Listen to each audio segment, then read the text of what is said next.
우리 오늘 은혜 받을 말씀은 욥기입니다. 욥기 1장 우리 6절에서 12절까지 말씀.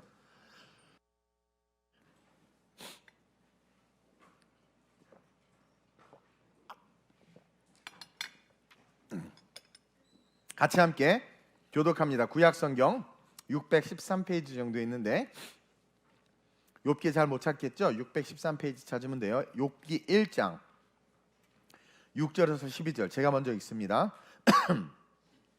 하루는 하나님의 아들들이 와서 여호와 앞에 섰고 사탄도 그들 가운데 온지라.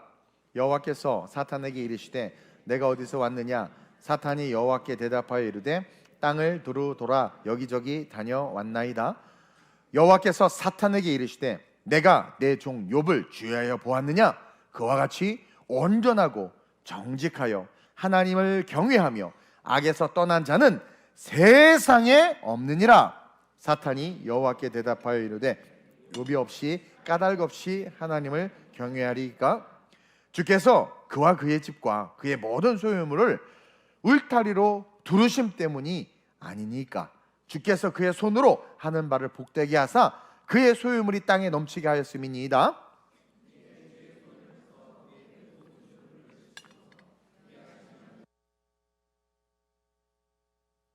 함께 여호와께서 사탄에게 이르시되 내가 그의 소유물을 다 내 손에 맡기노라. 다만 그의 몸에는 내 손을 대지 말지니라.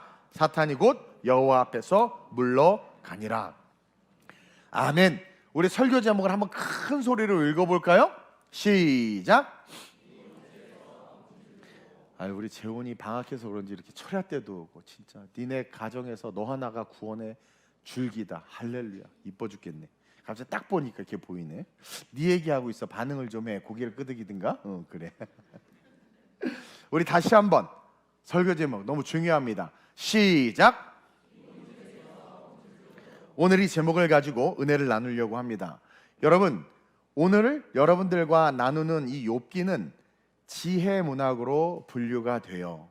성경은 전반부 한 3분의 1 정도의 이렇게 욥기가 기록되어 있지만 어성경 배우신 분들은 다 알겠지만 이 욥기는 아주 난해한 성경이고 또 고대 족장 시대를 배경으로 해서 기록된 그런 하나님의 말씀이에요. 하나님이 아브라함을 부르실 때쯤이다. 여러 가지 말들이 있지만 그거 중요하지 않아. 그거 알아서 뭐 할 건데. 기록된 말씀의 의미가 중요하지. 어쨌든 고대 족장 시대를 배경으로 기록된 말씀이면서 성경을 어떤 장르로 나누자면, 인문학을 빌려서 장르로 나누자면 이 욥기는 지혜 문학, 하나님의 지혜가 들어있는 그런 말씀이라는 거예요. 근데 어려워, 난해해. 그런 구절들이 많이 있는 게 이 욥기예요. 그 중에 가장 대표적으로 난해한 어려운 구절, 이해하기 어려운 구절이 오늘 본문 6절입니다. 한번 읽어볼까요? 시작. 하루는 하나님의 아들들이 와서 여호와 앞에 섰고 사탄도 그들 가운데 온지라. 이게 뭐야? 물론 여기서 하나님의 아들들은 NIV나 영어 성경을 보면 엔젤스, 천사라고 나 왜 기침이 나오지? 천사라고 분명히 기록되어 있어요. 즉 하나님이 천사들과 함께 회의를 하는 장면, 그들과 함께 교제하며 대화하는 장면이 딱 연출이 되는데 거기에 갑자기 우리의 이성을 뒤흔드는 글이 써 있는 거죠. 사탄도 그들 가운데 온지라. 어둠인데 빛 가운데 어떻게 와? 그렇죠? 뭐야, 그러면 짜고 치는 고스톱이야? 사탄하고 천사하고 다 모아놓고 사탄 너 이거 역할해라, 천사는 이거 역할해라, 그렇게 한 건가? 따라합시다. 아니라는 거죠. 졸릴까봐 그렇게 했는데, 이게 무슨 말이냐면 하나님의 아들들은 천사들을 말하는 게 맞아요. 즉 하나님의 보좌 앞에서 하나님과 천사들은 항상 함께 합니다. 근데 예전에 이 타락한 천사였던 루시퍼, 이 루시엘도 그 자리에 함께 있었어. 천사든 사람이든 회귀 본능, 온 곳으로 돌아가려고 하는 마음은 다 똑같은 것 같아. 그래서 사람은 다 죽을 때 인생을 후회해. 근데 크리스찬은 후회하지 않아. 왠 줄 아세요? 눈앞에 낙원이 펼쳐진 걸 보기 때문에 후회하지 않아. 근데 하나님을 잃어버린 자들은 후회해요. 왜? 낙원과 음보와 낙원이 보이니까. 그리고 온 곳으로 돌아가려고 하는 무의식적인 속성, 회귀 본능 때문에 religion, 종교가 만들어진 거예요. 실낙원, 에덴을 잃어버리고 하나님과의 관계가 단절된 인간은 뭔가 내가 어디서부터 오긴 온 것 같은데, 내가 오늘 윤지한 선생님하고 둘이 코스트코 가면서 물어봤어. 나는 미국이 그렇게 좋은데 너는 한국이 좋아? 미국이 좋아? 했더니 저는 한국이 좋습니다. 왜? 쿠팡이 있어서요. 내가 물어봤어요. 나는 왜 미국이 좋을까? 그때 우리 재환 전사님 참 이뻐. 목사님은 꿈이 그레이트 하셔서 대륙이 넓은 미국을 좋아하는 것 같다고. 이뻐 죽겠어. 말을 잘해야 돼. 그래서 가만히 생각해. 나 미국에서 태어났나? It's my mistake? 나 미국에서 태어났나 봐. 그래서 온 곳으로 돌아가려는 회귀 본능이 있나? 사람은요, 고향을 떠나서 살다 보면 고향으로 돌아가고 싶은 마음이 있어요. 온 곳으로. 우리 이지연 시집사에 나 여기 다시 동백으로 왔으면 좋겠어. 거기 닭장 같은 데 있지 말고. 어째 이거 오고 싶지 않아요? 고향으로? 네, 이렇게. 우리가 온 곳으로 돌아가요. 요셉도 내 뼈를 막 다 그러잖아요. 그것처럼 이 사탄도 어쨌든 천상의 세상에서 하나님과 가장 가까이 있었던 놈이고 그런 것들을 아는 거죠. 그래서 이것은 지혜 문학입니다. 그리고 이것이 기록된 표피적인 문자 그대로를 보는 것이 아니라 오늘 설교가 본질과 비본질이죠. 하나님은 이 행과 행, 자간과 자간 속에 있는 그 영적인 의미를 파악하도록 우리에게 보여준 거예요. 즉 천사들이 서 있는데 사탄이 거기 있다는 것은 사탄이 하나님 앞에 당당하게 천사들과 함께 서서 하나님을 뵈려고 또 회의하려고 하나님과 대화하려고 이렇게 다가오고 온 그런 존재가 아니라 6절을 통해서 우리가 배워야 되는 것은 뭐냐면 사탄은 참소하는 자요, 참소하기 위해 하나님 앞에 오는 자라는 거예요. 즉 다시 말하면 오늘 본문에 사탄이 그들 가운데 온지라, 여러분에게 히브리어를 말해본들 무슨 의미가 있고 헬라어를 말해본들 헬렐레 하기만 하지 무슨 의미가 있습니까? 그래서 쉽게 말하면 사탄이 그들 가운데 온지라라는 이 오다라는 표현은 그가 몰래 천상의 회의에 들어왔다라는 거예요.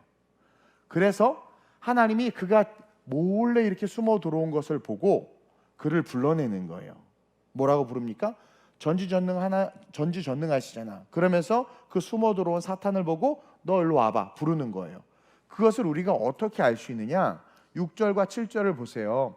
여호와 앞에 섰고 사탄도 그들 가운데 온지라. 7절에 여호와께서 사탄에게 이르시되 내가 어디서 왔느냐?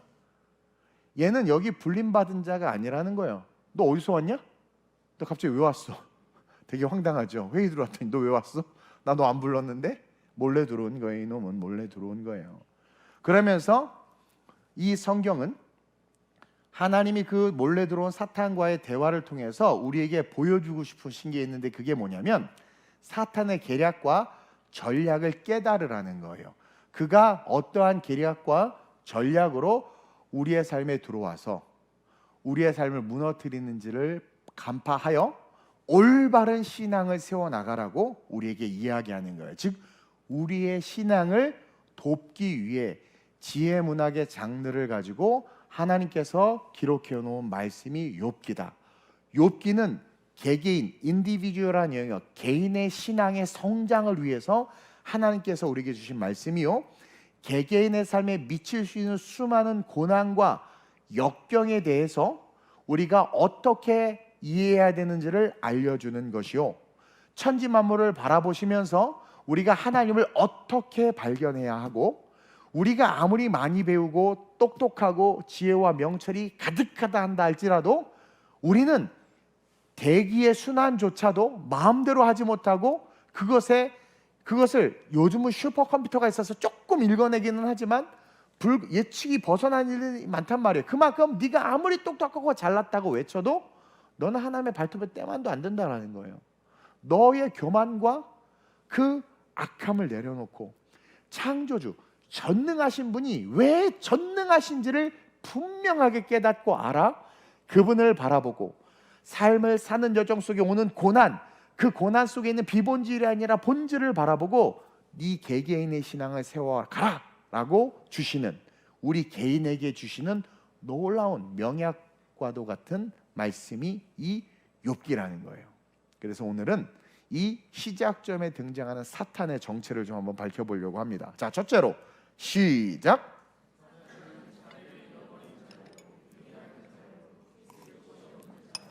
일단 우리는 제가 말씀으로 여러 번 가르쳐서 루시엘이 타락해서 루시퍼가 되고, 그 루시엘이 천사장일 때 그를 따르던 그룹 3분의 1, 천사의 3분의 1이 짱이 타락하면서 짱을 따라서 같이 타락해서 귀신들이 돼서 이 땅에 내려왔다고 그랬어요. 우리가 촛불을 켜고 후 부는 것은 귀신에게 우리의 소원을 비는 거라고 그랬어요. 주술적 행위가 있어서 우리 교회는 생일 때 케이크에 불을 켜지 않습니다.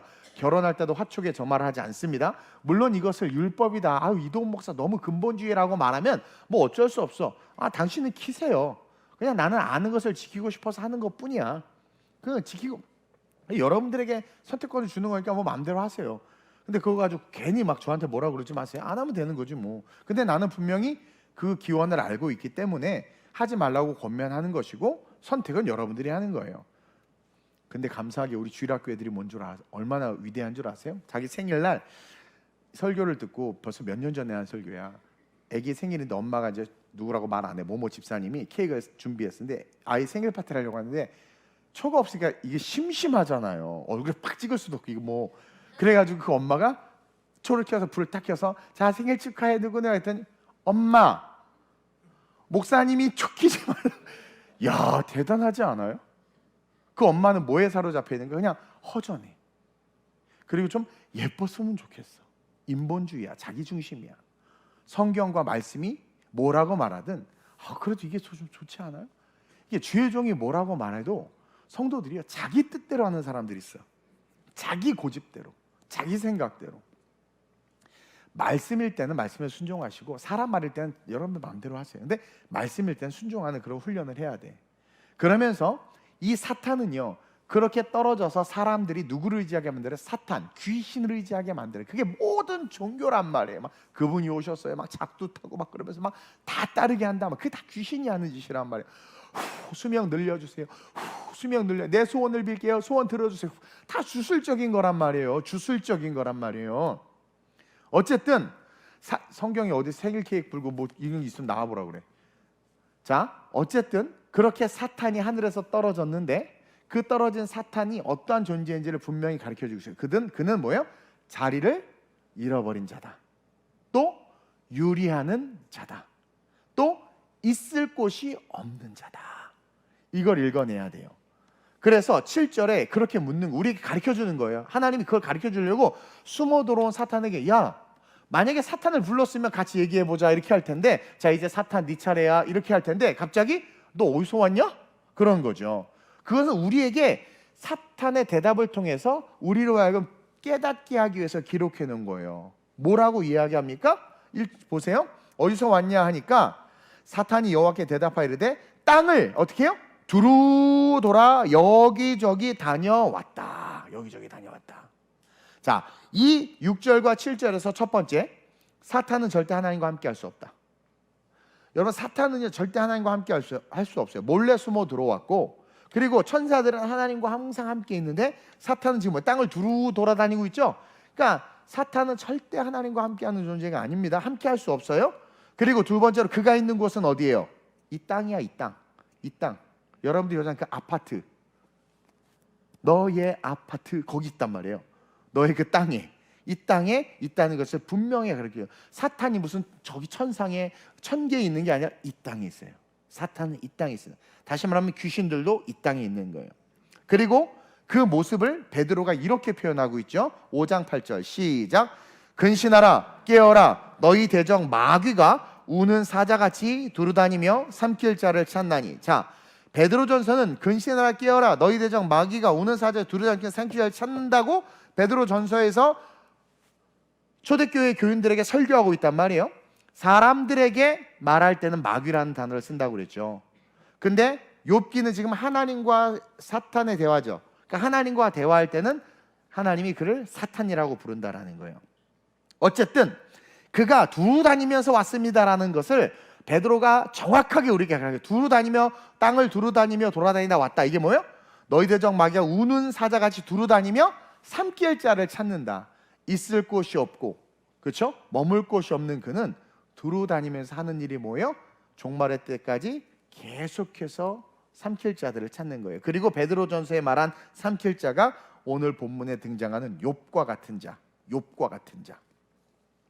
즉 마귀는 우리가 근신하고 깨어 있어야 되는 이유는 여러분, 내가 살고 있는 이 땅에 그놈도 살고 있다는 거예요.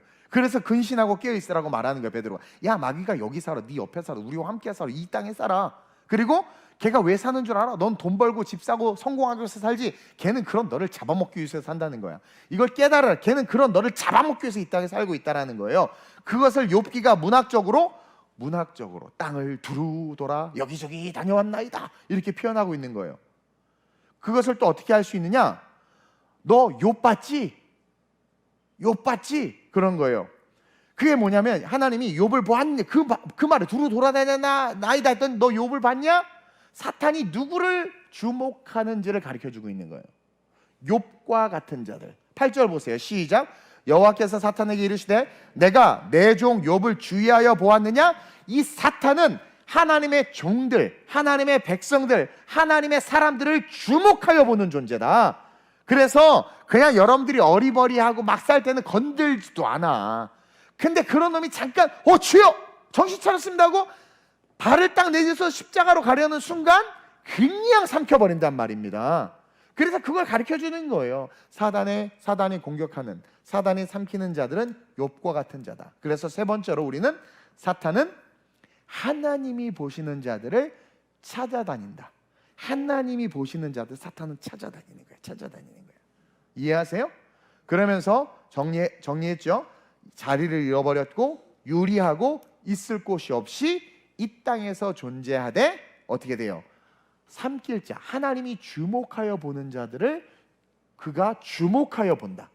그런 거예요. 그러면서 둘째로 시작. 사단은 비본질로 우리를 참소하는 자다. 자, 하나님이 욥을 칭찬합니다. 그가 바로 욥에 대해서 참소하죠. 너 욥 봤냐? 봤지요. 내가 그런 놈들 보고 다니니까 아시면서 뭘 물어보고 계세요? 그러는 거예요. 그러니까 하나님이 웃으시면서 뭐라고 말하냐면 9절 10절 한번 읽어볼까요? 그러니까 욥 봤냐? 욥에 대해서 엄청 칭찬해. 8절부터 봅시다. 시작. 여호와께서 사탄에게 이르시되 내가 내 종 욥을 주의하여 보았느냐? 그와 같이 온전하고 정직하여 하나님을 경외하며 악에서 떠난 자는 세상에 없느니라. 우리에게 이런 삶을 살라고 촉구하는 거예요. 그러면서 마귀가 이러한 자들을 주목하여 본다. 근데 결론적으로 욥이 마지막에 승리하죠. 하나님은 이런 자들을 결단코 포기하지 않고 끝까지 지키신다. 그러니까 결론적으로 욥은 시작부터 끝까지 영적 전쟁 속에 우리 인디비주얼한 영역 속에서의 승리를 이야기해주고 있는 거란 말입니다. 딱 칭찬하니까 사탄이 바로 참소하는 거야. 이 9절이 참소하는 거예요. 뭐라고 참소하냐면 9절 10절 하나님은 야 봤지 이런 애야 했더니 바로 그냥 비본질을 가지고 이야기해요. 시작. 사탄이 여호와께 대답하여 이르되 욥이 어찌 까닭없이 하나님을 경외하리까? 주께서 그와 그의 집과 그의 모든 소유물을 울타리로 두르심 때문이 아니니까? 주께서 그의 손으로 하는 바를 복되게 하사 그의 소유물이 땅에 넘치게 하셨음이니이다. 여기서 우리가 또 뭘 발견하느냐? 하나님은요, 하나님을 경외하는 자를 울타리를 두르사 보호하시고 하나님은 하나님을 경외하는 자에게 진짜 복을 주세요. 마귀도 그걸 알아. 사탄도 그걸 알아. 그래가지고 그 복 하나님이 주신 거 아닙니까? 이렇게 말하는 게 아니라 역으로 아니 그 복 때문에 하나님을 잘 섬기는 겁니다. 거꾸로 말하는 거야. 즉 하나님은 욥이 온전하고 정직하고 경외하면서 악에서 떠났기 때문에 축복을 주고 그가 축복을 받은 것이라고 우리에게 가르쳐 주는데 그것을 세상과 사단과 마귀는 어떻게 우리로 하여금 오해하게 만들고 듣게 만드느냐? 욥이 그렇게 경외하고 착하고 정직하게 사는 것은 그런 자로 이렇게 눈에 보이는 것은 그 복 때문이다. 당신이 그런 것을 넘치기, 즉 걔가 복을 안 줬어 봐요. 하나님 걔가 하나님 섬겼을 것 같아요? 이건 뭘 호도하고 있는 거냐면 복을 줬기 때문에 욥의 신앙생활이 시작됐고 성장한 게 아닌데 마귀는 복을 받았기 때문에 그의 신앙이 성장했고 그가 신앙으로 아름답게 빛났다라는 거예요. 근데 하나님은 뭐예요? 신앙을 보고 복을 주신 거예요. 복은 결론적인 거예요. 시작은 뭐예요? 욥의 신앙이었단 말이에요. 근데 마귀는 거꾸로 아니 그렇게 하나님이 복을 주니까 나래도 그러면 잘 섬기겠다. 누가 그래요? 가난한 사람이 어떤 사람이 11조 100만 원 한다고 막 칭찬해 주니까 나도 10억 벌면 11조 100만 원 하겠다. 아니 11조 100만 원 하라는 게 아니라 11조 신앙이잖아. 근데 그걸 그렇게 호도시킨다니까. 우리는 지금 이 세상에서요, 지금 제가 뉴스를 볼 때마다 여러 가지를 느끼지만 본질과 비본질이 뒤범벅이 된 상황에서 사는 우리의 삶에 크리스찬들조차도 비본질에 휩쓸려서 본질을 호도하고 왜곡하는 일들이 너무나 많이 일어나고 있다는 거예요.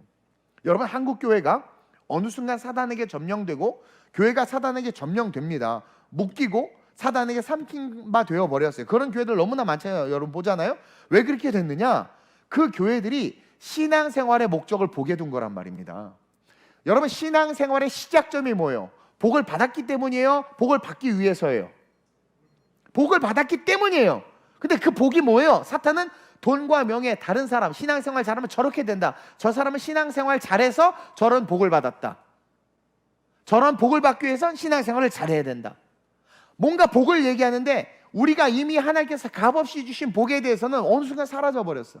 우리는 복음을 믿음은 들음에서 나며 들음은 그리스도의 말씀이라고 해서 말씀을 듣고 예수를 믿게 된 그 복, 그게 최고의 복인데, 그리고 그 복, 예수를 믿게 된 믿음 때문에 너무 감사해서 살아가는 삶이 신앙생활인데, 그렇게 살다 보니까 하나님께서 그 삶을 두르시고 울타리를 두르시고 복을 주시는 건데, 한국교회가 어떻게 가르치기 시작했냐면 가난하고 어렵다 보니까 복 받기 위해선 예수 잘 믿어야 된다.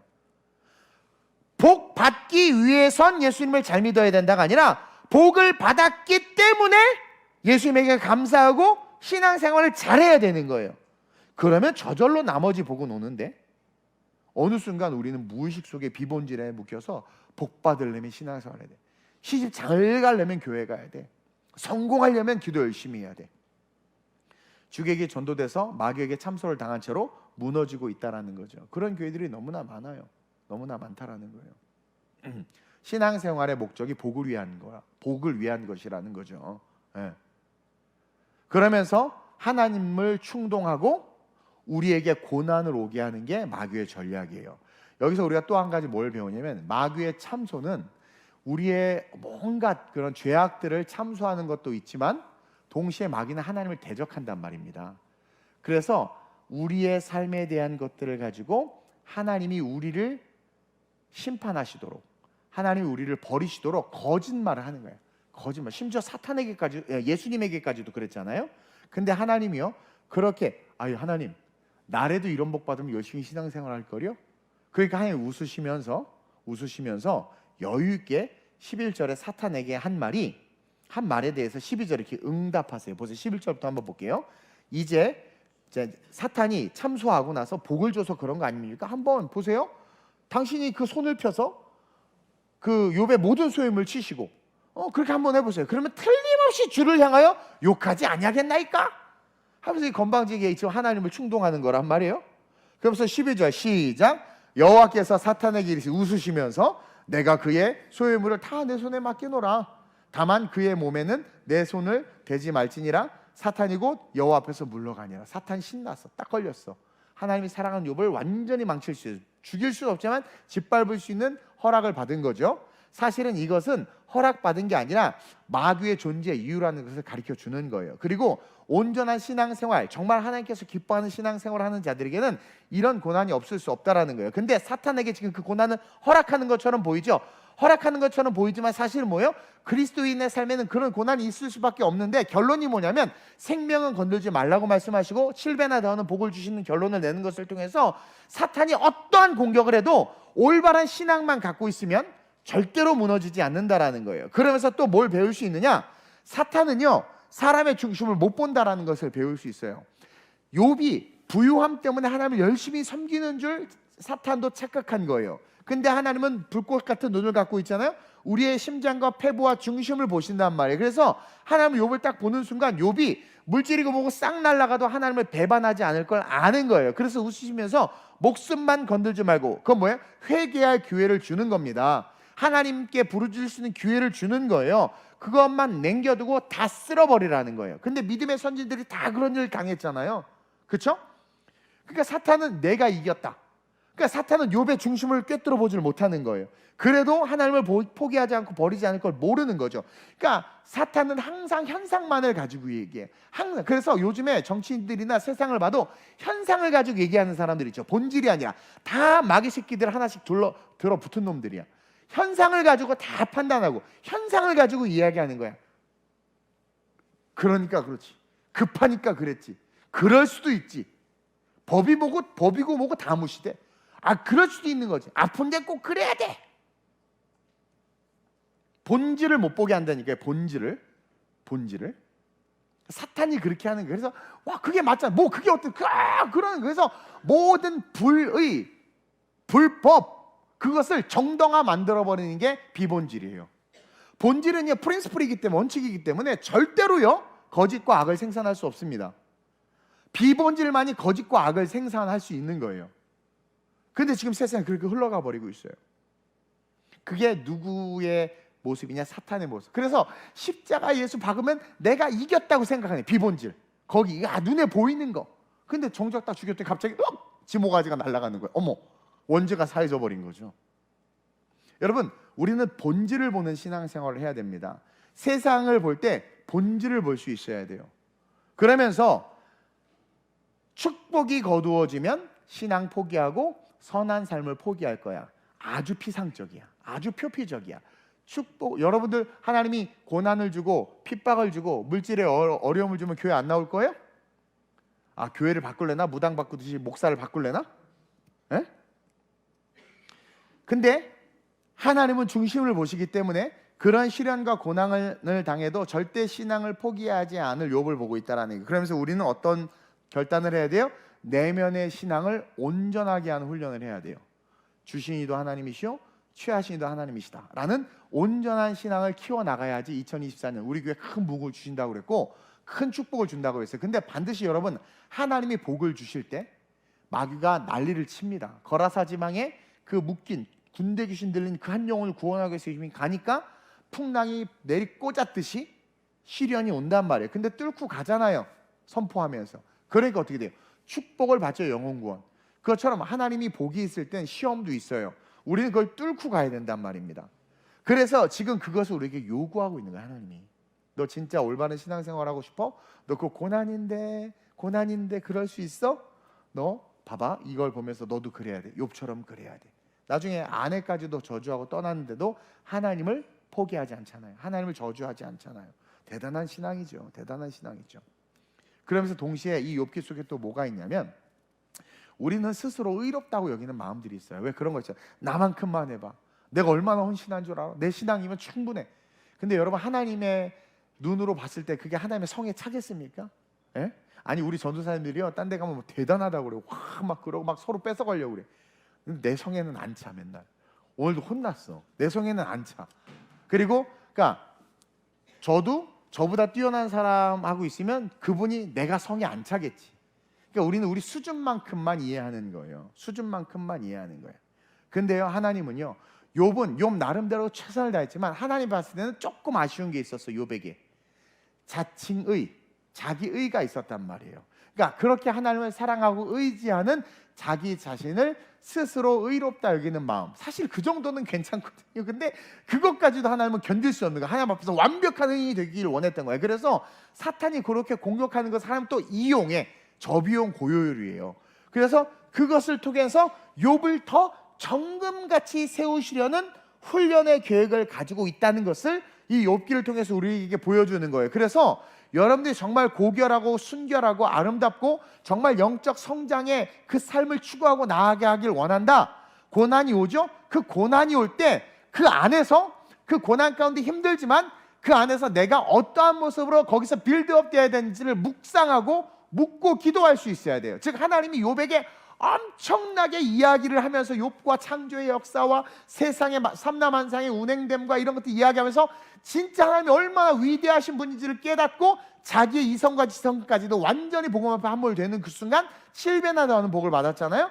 그것처럼 우리에게 깨닫게 하는 건 뭐냐면 네 고난의 문제 속에서 물론 사탄이 주는 것도 있지만 그 고난은 그냥 내리두들겨만 맞지 말고 그 고난 속에서 네가 네 자신을 수정하고 빌드업하고 세워나가야 될 것들에 대해서 발견해내지 못하면 너는 거기가 한계라는 거예요. 거기가 한계라는 거예요. 그래서 욥이 마지막에 이런 고백을 하잖아요. 23장 10절에 시작. 나의 가는 길을 오직 그가 아시나니 그가 나를 단련하신 후에 내가 정금같이 나오리라. 99%에 순종하는 100명보다 100% 순종하는 한 명이 더 위대하다라는 말을 저도 동의해요.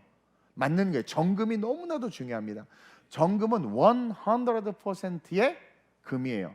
여러분들도 알다시피 막 이런 금을 캐가지고 막 금을 끓이기 시작하면 금에서 불순물들이 이렇게 빠져나오는데 제일 먼저 빠져나오는 게 뭐냐면 제일 가치 없는 거, 흙과 돌이 올라와요. 건져내. 그 다음에 이제 뭐 망간, 구리, 뭐 이런 거, 알루미늄 이런 게 올라와. 다 걷어내. 그리고 끝까지 금하고 떼짝 붙어가지고 끝까지 안 떨어지는 놈이 있어. 계속해서 가을하다 보면 마지막에 그 놈이 금과 뚝 떨어져. 그게 은이야, 은. 그러니까 그게 뭐냐면 여러분, 정금이라는 것은 단 0.0000001%의 불순물도 없는 완전히 깨끗한 그 정금같이 되길 원하는 거야. 이것을 다른 말로 말하면 잘 들으세요. 이게 은혜예요. 여러분들에게 예수가 전부가 되라는 거예요. 예수가 전부가 되면 그 예수로부터 나오는 모든 것들이 고난과 시련을 이기고, 그리고 동시에 진짜 예수로 전부가 되면 그거 아십니까? 마귀가 오지를 못해요. 그 수준까지 가길 우리 주님이 원하는 거예요. 완전한 정금, 내 삶의 주인이 예수 그리스도. 이것을 또 다시 말하면 성령의 충만을 말하는 거죠. 성령의 충만. 그래서 욥기는 벌써 예수 그리스도로만 의로워질 수 있다. 그리고 그 예수 그리스도로 의로워진 자들이 성령 충만한 자들이다. 그러한 자에게 하나님께서 다시 회복의 복을 주시는데, 그 욥기 아들들이 급살 맞아 죽고 재산이 다 날아간 거 우리는 어떻게 아까워하지만, 잘 들으세요. 사탄의 공격으로 말미암아 죽은 거기 때문에 순교고 그들은 천국에 갔어요. 욥은 그걸 알아요. 그래서 자녀들의 슬픔에 대해서 그렇게 비통해하지 않았어요. 천국 갔으니까. 만약에 미안해요, 여러분들의 자녀가 여러분들보다 먼저 죽었어요. 근데 그리스도인이었잖아요. 그럼 여러분들은 기쁘게 보내줄 수 있어야 돼요. 인간적으로는 아쉽고 너무 속상하고 괴로울 수 있지만, 근데 진짜 그리스도 안에 있으면 바울처럼 자는 것이다. 이 땅에 더 있어봐야 여러분들 만족이지. 이거 이쁘다, 요거 좀 볼때기 꼬집으려고 더 살아있을길 원하는 거 아니야? 이쁘다. 그게 아니라면 애들 날라다니고 그 전동 킥보드에 딸인데 남자애 새 타고 막 같이 타고 다녀도 그래 잘 탄다 그래야지. 기쁨이라며. 그게 인생 고난이에요. 그러니까 여러분들 이게 어떻게 들릴지 모르지만 분명한 기독교적 세계관을 가지고 있으면 죽는 것을 두려워할 이유가 없고, 욥이 7 자녀들이 죽은 것에 대해서 당연히 인간이기 때문에 육신적으로는 슬프지만 그것에 함몰되지 않은 거고, 그리고 온전히 예수로 채워주고 성령으로 채워지니까 어떻게 돼요? 그들은 천국에 갔고 또 자녀를 주시고, 잃어버린 재산 잠깐 없어지는 것 같으나 어디서 생겼지? 갑자기 더 많이 생겨. 더 많이. 그 무려 고대근동에 그렇게 부자였던 사람들이 그것보다 7배나 더하는 복을 받았단 말이에요. 근데 많은 사람들이 욥기를 설교하면서 그 7배나 더하는 복을 위하여 이런 설교를 해. 물론 의미는 알겠지만 그게 목적이 아니거든요. 욥은 그것은 하나님이 자연스럽게 주시는 내추럴 블레싱, 자연스러운 축복일 뿐이에요. 욥기에서 우리에게 원하는 것은 사탄에 대해서 파악을 하고, 그 사탄이 올바른 신앙생활하는 자들을 충동하고, 그들은 거할 곳이 없고 땅에 머물기 때문에 어텐션 해야 되고, 사탄의 존재 자체가 삼키는 자다. 그러나 그들은 심장과 폐부를 살피지 못하기 때문에 비본질적으로 우리를 위협하나, 우리가 본질의 신앙을 잃지 않고 있으면 결국 누가 이긴다? 우리가 이긴다. 그래서 나의 가는 길을 오직 그가 하시나니 그가 나를 단련하시니 내가 정금같이 나오리라. 나의 가는 길을 오직 그가 하신다. 이게 뭐예요? 어떤 표현이냐면 문학적인 표현인데, 나의 가는 길을 그가 하신다. 나는 당신을 포기하지 않습니다. 내가 당신을 향하여 걸어가는 그 길을 당신이 아시는 줄로 믿습니다.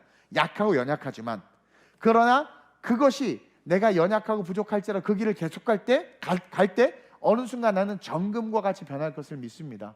그런 고백이라는 거예요. 따라서 우리는 마지막으로 어떤 신앙을 추구해야 되느냐? 시작. 우리는 본질적 신앙의 삶을 추구해야 돼. 이 본질적 신앙, 다시 말하면 복을 바라는 기복적 신앙을 멀리하는 2024년 한번 돼보세요. 목적이 우리가 말하는 기복적 복이 되면, 목적이 그것이 되면 우리의 삶의 현상은 본질적 하나님의 축복이 사라집니다. 그럼 어떻게 되겠습니까? 기복적 축복을 쫓는 우상 숭배자가 돼요. 나도 모르는 사이에. 그래서 결국은 가시와 엉겅퀴가 나는 삶으로 또 하나의 끝자락에 그렇게 서게 된단 말이에요. 그러나 기복적 신앙이 아니라 본질적 신앙, 본질적 복을, 우리에게 본질적 복은 예수님이잖아요. 그 본질적 복을 계속 바라는 거예요. 그래서 그분을 위해서 희생하고, 그분을 위해서 헌신하고, 그분을 위한 삶의 길이라면 기꺼이 희생해서 그 길을 걸어간다면 깨달아야 돼요. 비본질적인 영역에서조차도 어떻게 돼요? 하나님이 놀라운 복을 주신다라는 거죠. 그래서 나를 위한 신앙을 멀리하라는 것이 욥기의 주제예요. 기복적 신앙을 멀리하라는 것이 욥기의 주제고, 보여지는 현상과 상황에 의해서 흔들리는 신앙을 멀리하라는 거야. 욥의 세 친구들과 아내의 신앙, 다 신앙인이었잖아요. 그들은요, 보여지는 현상과 상황에 흔들리는 신앙이었어. 네가 진짜 하나님 제대로 믿었으면 하나님이 너에게 이렇게 복을 줬겠니? 이렇게 저주를 줬겠니? 네가 진짜, 당신이 정말 하나님을 사랑하고 진짜 당신의 신앙이 진짜였으면 하나님이 이렇게 저주를 내렸겠어요?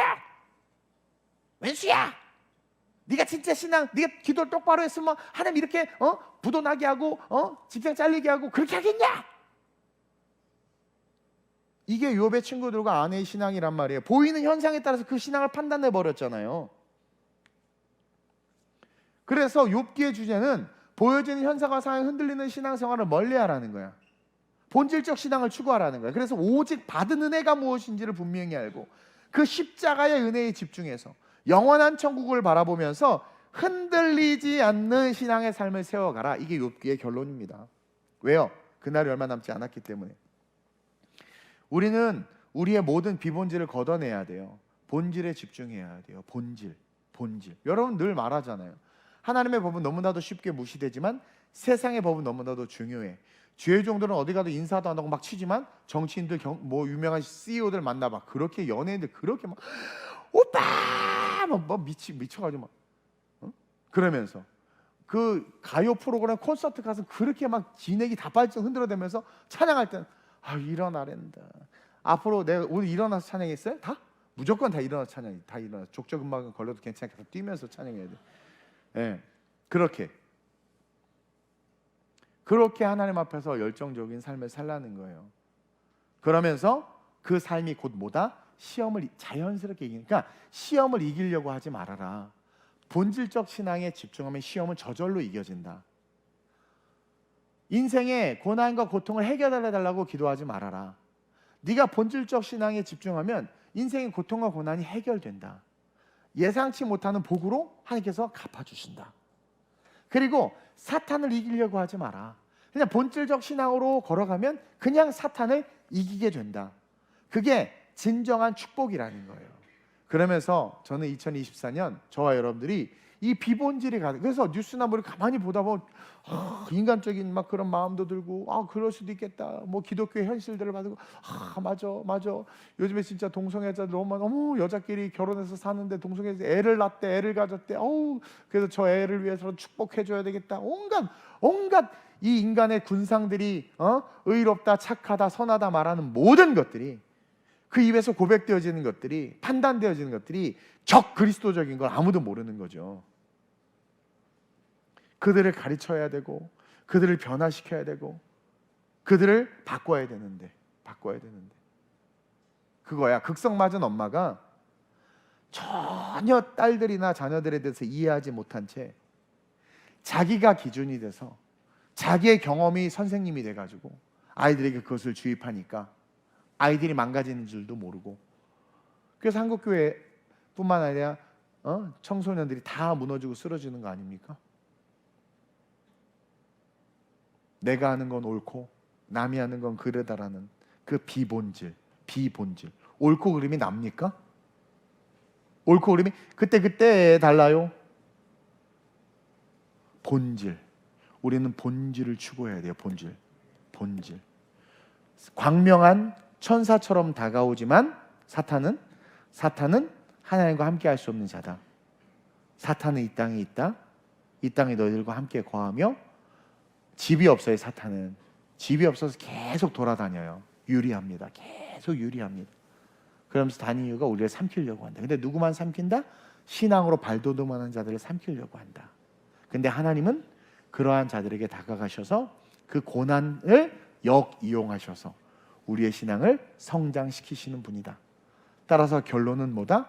우리가 본질에 집중할 때, 보여지는 현상이나 상황이 아니라 본질에 집중할 때 하나님은 너를 향하여 놀라운 계획을 갖고 계시고 그 계획을 이루어 주시는 전능하신 하나님이시다.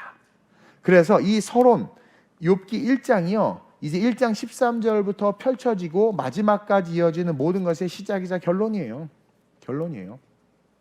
결론. 사탄이 곧 여호와 앞에서 물러갔죠. 12절 끝자락에 여호와께서 사탄에게 이르시되 내가 그의 소유물을 다 내 손에 맡기노라. 자, 모든 소유물은 다 뭐다? 비본질이다.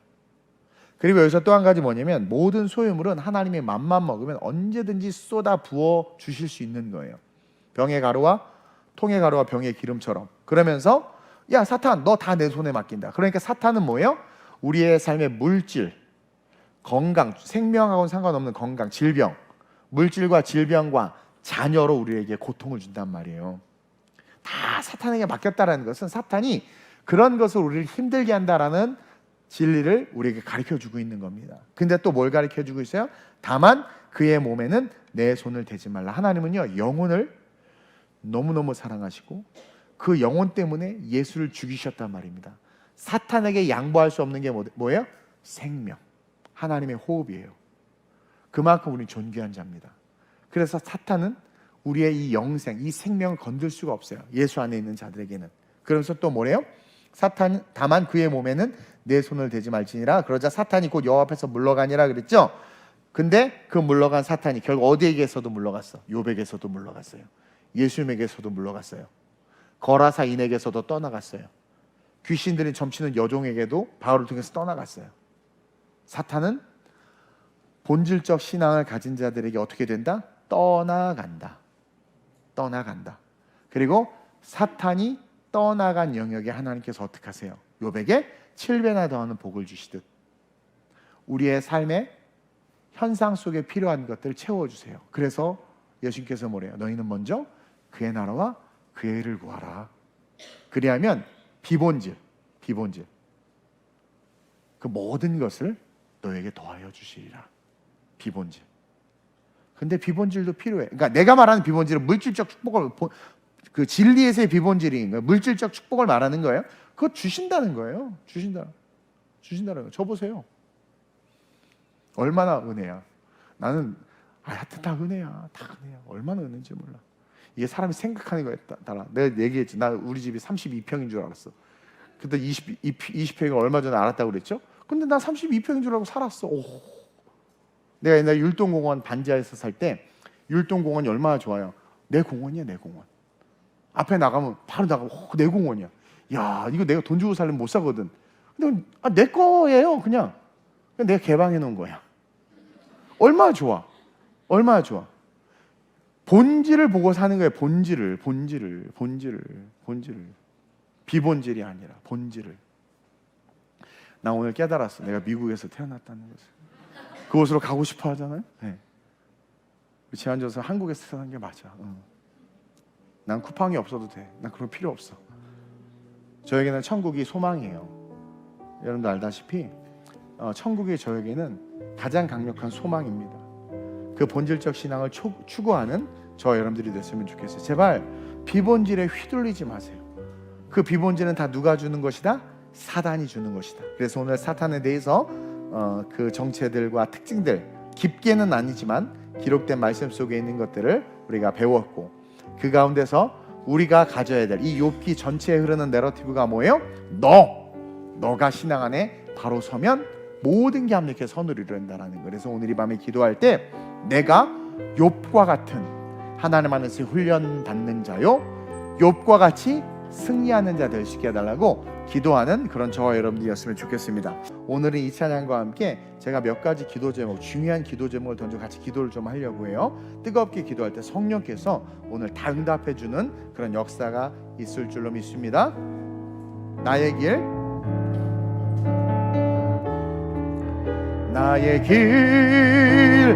오직 그가 하시나니. 그리고 안수 받고 싶은 분들은요, 이 위에 올라오셔서 기도하시면 안수해 드립니다. 제가 굳이 내려가지는 않으려고 해요. 또 욕하지 마시고 그냥 감동대로 하는 거니까. 나오리라 나의 길 오직 그가.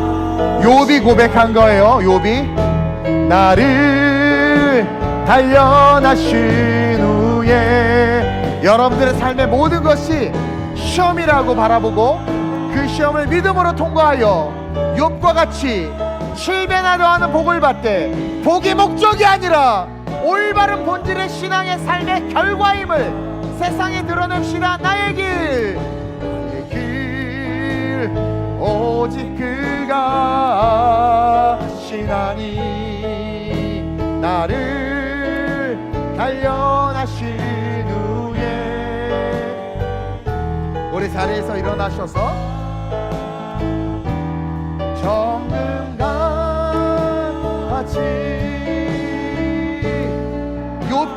욥기를 기반으로 선 찬양이에요. 주가 보이신 생명의 길, 나 주님과 천국 가는 길이죠. 상한 마음 그 길을 걸으면서 당하는 모든 상한 마음 내려놓고 나의 예수를 채우는 그 복음으로, 그 이름 나는 길이요 진리요 생명이신 예수. 우리 다시 한번 주가 보이신 생명의 길, 나 주님과 함께 상한 마음을 들이며 주님 앞에 나가리. 나의 의로움이 되신 주, 그 이름 예수. 이름 1대1의 신앙이에요. 1대1의 신앙. 나의 길 오직 그가 하시나니. 나를 단련하신 후에 내가 정금같이. 우리 눈 감고 오른손 높이 들고 나의 길 오직 그가 하시나니. 나의 길 하나님 나를 단련시켜 주옵소서. 나를 단련하신 후에 나를 단일 포로의 불순물도 없는 정금으로 내가 정금같이 나아가겠습니다. 오 주여, 이 시간 기도합시다. 여러분들이 살고 있는 이 땅에서 여러분들이 추구하는 그 성공 물질 사탄 겁니다. 하나님이 사탄에게 맡겼어요. 시험하라고. 그래서 그걸 갖고 우리를 시험합니다. 그러나 여러분 기억하시기를 바랍니다. 사탄 우리의 생명을 해할 수 없고, 하나님께서 그것을 우리에게 사탄을 통해서 허락하시는 것은 우리의 신앙이 정금같이 일어나길 원하신다는 것. 그래서 오늘 이 시간 우리가 기도해야 될 것은 사탄과 함께 살아가는 이 세상, 거할 것이 없는 그놈이 우리를 삼키려고 하는데, 우리의 신앙이 온전히 서 있으면 그 삼켜지는 일조차도 내가 정금처럼 일어설 수 있는 축복이 될 수 있다. 사탄까지도 이용해서 나를 사랑하시기 때문에 내 신앙을 견고하게 하시는 주님을 내가 바라보길 원합니다라고, 내 사업과 내 자녀와 내 삶의 모든 영역들이 그것이 목적이 아니라 하나님이 목적이 되어 하나님을 바라보는 나를 통하여 그것들이 복을 받는 놀라운 본질적 축복의 선순환의 삶이 될 수 있게 해달라고. 내가 마귀를 대적할 때 떠난다고 말씀하신 것과 같이 담대하게 이 세상의 어둠이 시련이 역경이 올 때마다 대적하는 선포의 입술을 가지고 선포할 수 있게 해달라고. 궁극적으로 내 삶이 정금과 같이 일어나 하나님의 영광 안에서 발돋움할 수 있게 해달라고, 나를 써달라고, 나를 받아달라고, 내 삶의 주인 되어달라고, 예수로 충만하게 해달라고 주님의 세 번 부르 갑시다. 전심으로 기도합니다. 주여, 주여, 주여.